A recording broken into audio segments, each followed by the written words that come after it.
Okay, Avalon. Power, right there. Start there. Turn the power on. This is your gain for just like where your preamp, like how hot you want to record. There's another output volume over here, but this is how hot your mic is coming in and hitting the compressor and such. Okay. Right beside it, you've got line, instrument, or mic. So obviously on mic for vocal, instrument if you're going to plug into this, and line if you're using it for putting a stereo through for whatever reason. There's a button here, high gain, it just turns it up like 20 dB, I believe. So I would use that when singing, but if I was recording percussion, I would take it off because it would be too loud, right? There's phantom power here. Phase reverse, which you wouldn't probably need. Filter, we just filter out the low end if you need. Usually the mic would have that. I don't usually need to use that. We'll zoom over here for a second. To keep this simple, you can just, if you want to use EQ, turn the EQ button on. If it's off, it won't be doing anything, okay? And then just use the knobs like you would want to. I start flat, man. It sounds good flat.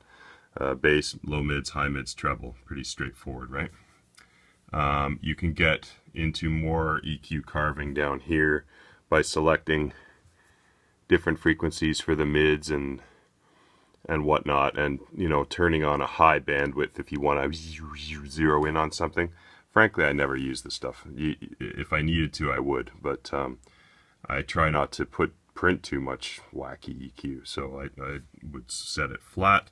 If you find it needs a little treble, add some treble or take off some bass, but I wouldn't do too much in the EQ. What else? Your compressor, sorry. Your thresholds here, -10. This is probably a good place to start, and this is like how much compression at that threshold. So usually, you know, 11 o'clock and 1 o'clock is a good place to start. Fart around. You don't want to see the needle going past 3, or you're going to hear it. Also, there's a compressor button right there. I think that has to be on. And then the meter here will tell you what it's metering. Attack time can be sort of slowish. Release time can be sort of longish. But I mean, you can use